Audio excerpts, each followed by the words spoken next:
Oh, it's great to have your company. You're listening to Life and Faith from the Centre for Public Christianity. My name's Simon Smart. And I'm Natasha Moore. Australia's going to be hosting the G20 later this year in Brisbane. And the stated priorities of the conference are to do with economic growth and employment in the world's largest economies. But what about the more vulnerable developing countries? What kind of a look in will they get? Well, someone who's been working in this area for some time and knows what he's talking about is John Beckett. John's with us. He's the national co-ordinator of Micah Challenge in Australia. He's in the studio. Good to have you in, John. Good to be here. Thanks, Simon. Now, tell us, first of all, for those who don't know, what is Micah Challenge? Who are you guys? What are you on about? Yeah, so Micah Challenge is we're a coalition, essentially, of a whole bunch of Christian development agencies and churches and individuals who come together under the umbrella of Micah Challenge because we have a common concern to make sure that Australia is doing all we can to address issues of global poverty. We're set up around the framework of the Millennium Development Goals, and so heading towards 2015, and as you mentioned, we're talking about the G20 this year, a great opportunity here in Australia for us to really, push progress towards those 2015 goals, but also see what we think might be the next major breakthrough in the fight against global poverty. So could you tell us, John, a bit more about the Millennium Development Goals? What are those, where did they come from, and where are we up to with them? Yeah, as I said, a 2015 target date. So they were started in the year 2000 at the turn of the millennium. 8 goals, essentially. If you took an overarching look at them, the goal is to halve poverty by 2015. And so there's a number of indicators that come under these goals. So we're looking at economic issues, we're looking at issues of child mortality, child deaths, maternal mortality, so death of mothers during childbirth, education, water, sanitation, the key indicators that people would naturally look at when they were trying to measure what's happening around poverty. And so for the first time, it's given us a set of measurable targets that we can actually track progress against. Now, John, we interviewed a few years ago now, it was 2008, Joel Edwards from the UK, who's working in this area. He reckoned we were about 100 years behind schedule on some of the goals, so that didn't sound particularly encouraging. But where are we doing the best and the worst? And you know, how's it going? What's the score? Yeah, at a global level, it's been phenomenal, really, the progress when you look at it.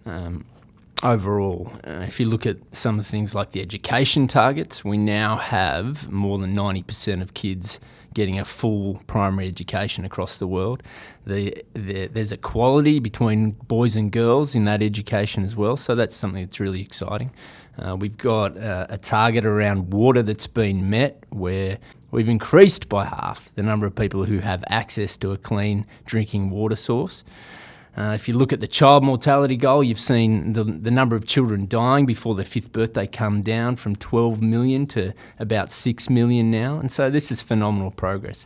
But then when you take a closer look at particular regions in the world, and particularly the Pacific, where we're our closest neighbours, there's been not great progress in the Pacific and parts of South Asia and also in Africa. And so the global picture's great, but when you look at the specifics, there's a lot more that we can do.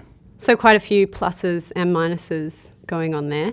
I wonder how consistent or patchy that progress has been. So with the global financial crisis happening in kind of around the world and particularly in developed economies, has that derailed this project at all?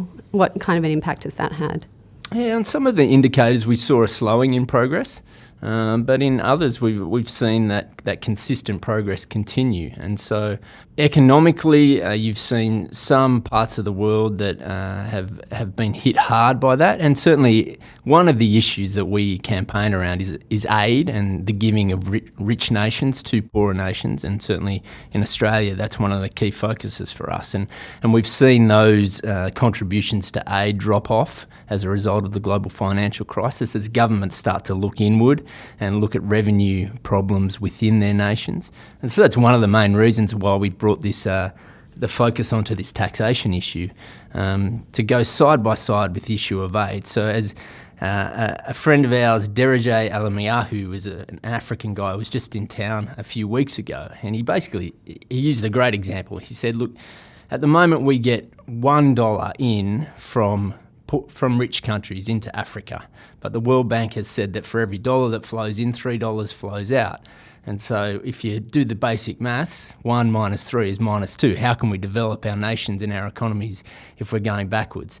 But if we can keep the $1 that you're giving us, which is effective and is doing a lot of good, but also address the issue of the $3 that are flowing out back to the developing world, then it's basic maths, 1 plus 3 equals 4, and we can start to develop our own economies. You're listening to Life and Faith from the Centre for Public Christianity. We're talking to John Beckett from Micah Challenge, and we're looking at issues addressing extreme poverty around the world. John's heavily involved in this. Now, you've alluded to this, but I want to get you to talk about this campaign that's underway through Micah Challenge called Shine the Light. Tell us about that campaign. What's it about? What are you aiming for there? At its core, it's about promoting transparency in the global financial system for the benefit of the world's poorest people. If you look at very conservative estimates, suggest that at least $160 billion is flowing out of developing nations each year as a result of multinational tax dodging and corruption. And so it's a significant amount of money. It's more money than they receive in aid each year, and it's money that rightfully belongs to the citizens of those nations. And so these multinational companies are coming in, using the infrastructure, the services that are provided by those governments and those taxpayers, making profits, but then shifting those profits offshore into tax havens where they don't have to pay tax on it. And so we're seeking to introduce a few measures that will help developing nations, and also Australia and developed economies as well, I guess, stem the tide of this flow. So a lot of this activity is illegal and some of it's only unethical. Is that right? How do you go about getting these multinational corporations to do the right thing in this area? Two terms that are used, tax evasion and tax avoidance. And evasion refers to the illegal activity, and avoidance refers to the behaviour that some would say is ethical, but there's some grey areas there. And then certainly we would say some of it is clearly unethical, where they're just exploiting a system that was set up, a global tax system that wasn't set up to deal with a globalised economy, and now they're exploiting the rules for their advantage. And so it's been recognised by governments across the world, and certainly the G20, that this is an issue that needs to be addressed, and that tax needs to happen at the place where the economic activity happens. At the moment, that's not happening. And so to do that, we think the key is to try and promote transparency. And so the three things that we're asking both the Australian government but also the G20 to look at are essentially about increasing transparency in the system. They're about making sure that countries share taxation information. When residents of one country invest in another country, that country knows that they're doing that and they can track what's happening for their residents. It's about making sure that the people who benefit from setting up trusts and foundations in countries are actually known to the authorities in those countries, that people aren't putting fake names on accounts. And it's also about making sure that multinationals are showing where their economic activity happens around the world. Hence the name of the campaign, Shine the Light. Exactly. Yeah. What does all this have to do with the G20? What's the plan there? Well, the G20 is an economic forum. It's where the world's 20 largest economies come to speak about issues that affect the global economic system. And so these issues are clearly global issues. You can't address them unilaterally, like Australia acting on this alone wouldn't address the global problem. And so it's the forum where these things get discussed, and Australia has a particular opportunity this year as the chair and therefore the president of the G20 to set the agenda and to work out what gets discussed. And so we've been putting a lot of pressure on the Australian government to make sure that this is prioritised. And as you said earlier, Simon, there's this overarching goal that they want to see 2% increase in global economic growth.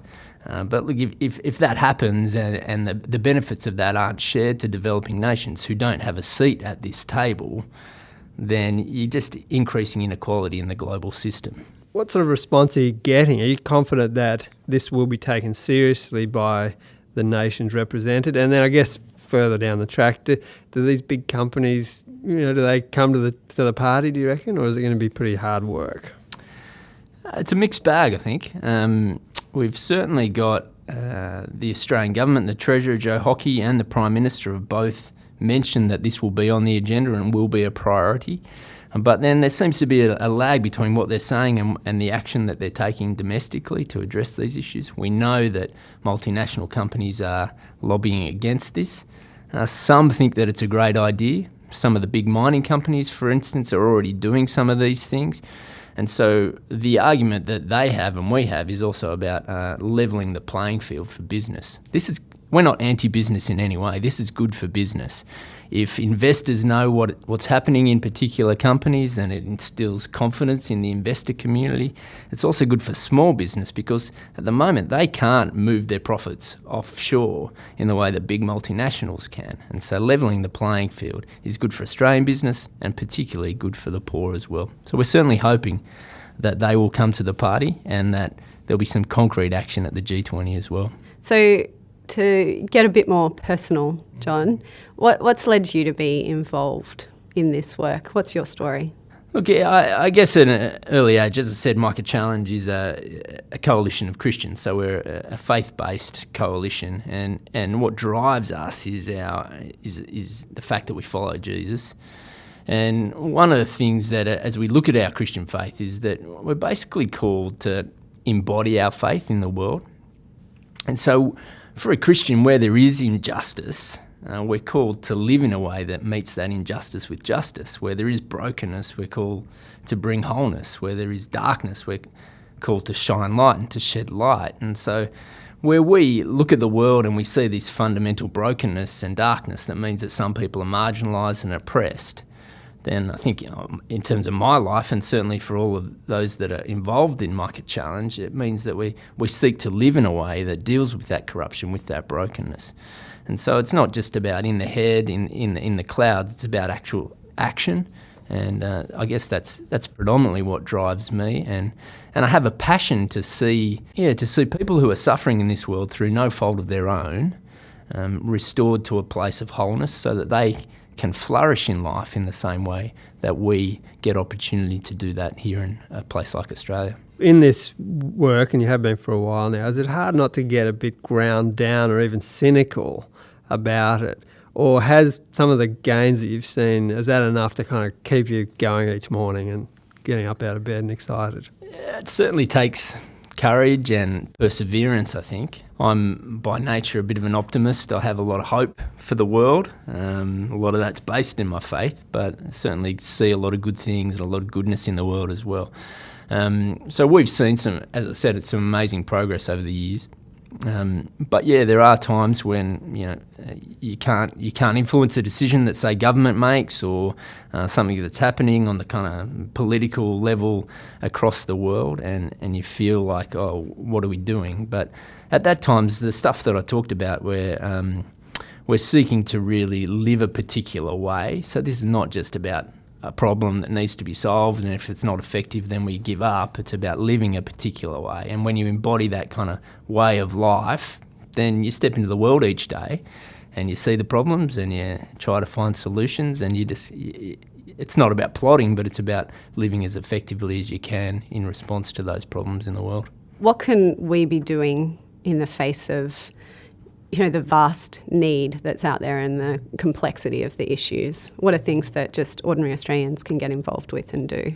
I think the simplest thing is to become aware, simple research and getting exposed to some of these issues and seeing that it is a problem which can be quite detailed, but when you come up out of the detail and you look at the basics of this problem, it's an issue of injustice. So I think education, but then as you get educated, you become passionate about these things and you see there are opportunities, obviously, to give individually. A lot of Australians do that. We're very generous individually. But then we're passionate about addressing some of the causes and the systems and the structures of this injustice as well. And so in that sense, participating in the democratic process where we have a voice and we're invited and encouraged to speak into the seats of power in our nation and in our world.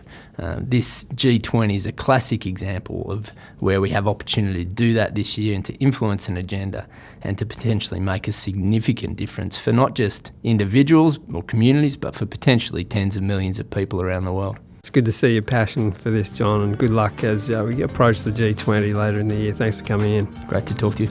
If you're interested in finding out more about these issues, you can visit the Micah Challenge Australia website at micahchallenge.org.au. And if you want to get directly involved with the Shine the Light campaign, that website is at shinethelight.com.au. Thanks for listening. See you next week.